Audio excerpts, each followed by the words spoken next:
Good afternoon. I'd like to present the scenario for a sudden shift in reserve currency genes. And I'd like to go through some of the basis of our assumptions and review the results of the Oxford Economics model outcomes. So, reserve currencies come and go. So, the reserve currencies belong to those economies with the dominance in the trade, international trade, and the military supremacy of the time. So, and they serve not only as a means of exchange for international transactions, as well as the safe haven currency that whenever there's a crisis happen, and as Andrew put it, the flight to quality currency will be the case.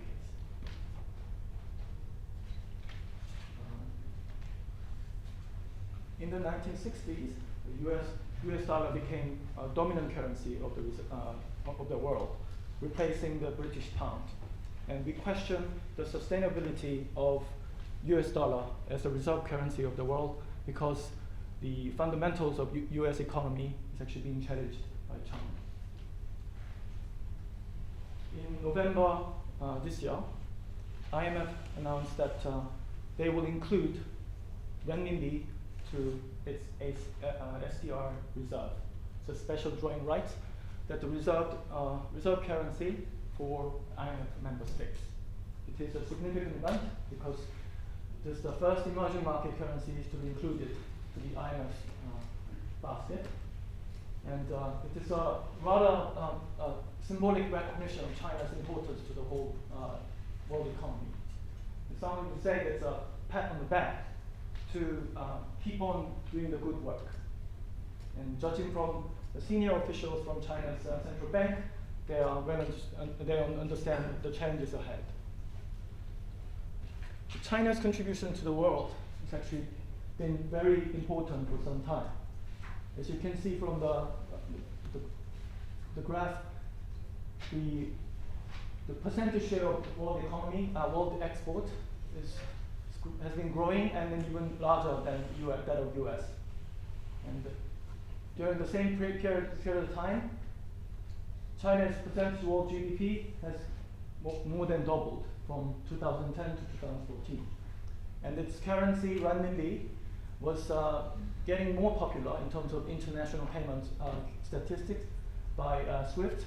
So from the 20th place in January 2012, as of October 2015, it becomes the fourth largest currency traded internationally. So therefore, the announced official weighting of the renminbi is 10.9%, which is a little bit lower than initially suspected by many analysts, because of their share of the GDP and because of their share of the world export.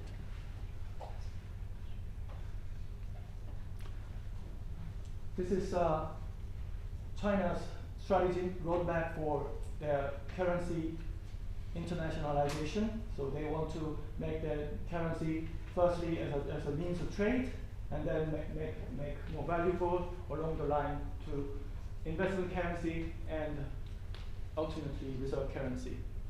They want to do it because it's all part of their plan to become a service-oriented country driven by domestic consumption.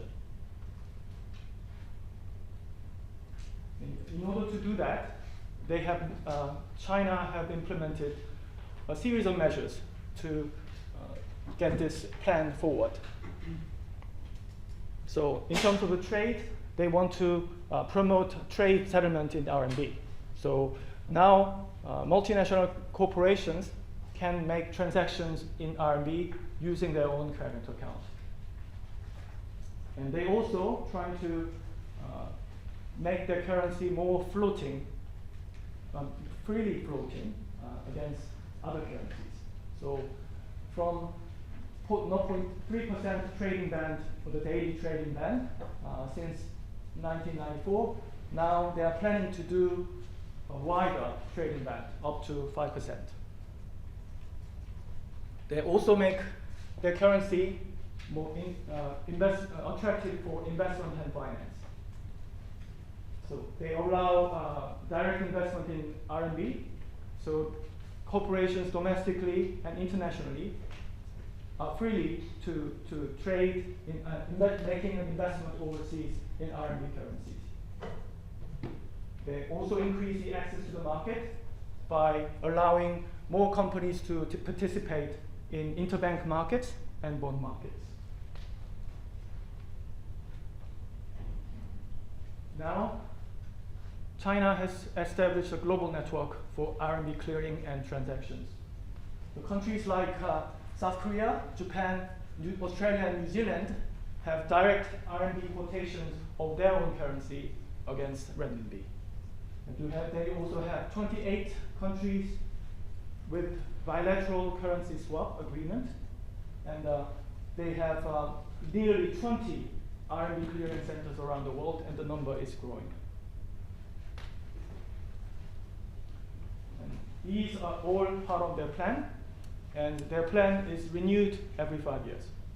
The 12th plan was covering year 2011 to 2015. And as you can see, they have achieved most of the targets. The 13th 5-year plan will have much more modest GDP growth targets, but they will remain in course for market reforms and liberalization processes. 3 things we can project out of this whole movement. Firstly, we can see that the volume of international transactions and trade will grow further. So if you think about a pipe, it would be larger in diameter, and the volume of flow will be larger as well. So especially the latest plan announced by China is actually allowing the domestic individual investors to directly access the foreign securities market. And secondly, commodities trade. So most of China is the largest commodities importer, so it will save a lot of money for them if they have at least a partial trade, commodity trades in RMB. And then lastly, central banks and multinational corporations will increasingly consider rebalancing their capital accounts with RMB. Although the process will be slow, but they seriously need to consider once they hear the result of our scenario test. So building on Andrew's and Scott's remark on the sort of interconnectedness of the world's securities market, the events in China has already been sort of priced with the other global financial markets. So this is August 2015, it's early August this year. So Shanghai Composite Index actually dropped 27%, and at the same period, S&P 500 and FTSE 100 dropped 10%, around 10%. So here is the, based on the assumptions, here is the scenario. So first, China's economy continues to grow fast, and then China's currency becomes more popular, and the demand pushes up. In the meantime, credit rating agencies rumbling about US's economic fundamentals. And finally, some major credit rating agency downgraded the US sovereign bond, and the panic ensued. So China forced to sell off an unprecedented amount of the treasury bills to the market, and the panic is actually expanded. So despite the US's effort to stabilize the currency, the global investors move their capital from US to China. Using Oxford economics model, these are the variables we use to shock. So the S1 variant, we use 10% appreciation of Chinese renminbi against dollar, and the S2, 25%, and the extreme version, 50%. And this is the result for macroeconomic impact. So inflation rate will go up in most of the other countries. China is actually facing a deflation because of rapid appreciation of their currency. The short-term and long-term interest rate will affect as well. So you can see on the right-hand corner, US trying to raise the interest rate to stabilize the currency, the value, whereas China trying to lower their currency to be competitive in the international trade. The government debt, the most affected is the US, and seemingly China is actually affected more, but it is largely due to the underlying debt. It's around 2.5 times of their GDP. And this is changes in credit ratings. So what you can see from here is not only US itself, the countries like Japan and China can be also negatively affected by the sudden changes in credit currency appreciation, because they already have a large proportion of treasury bill on their balance sheet. And this is the macroeconomic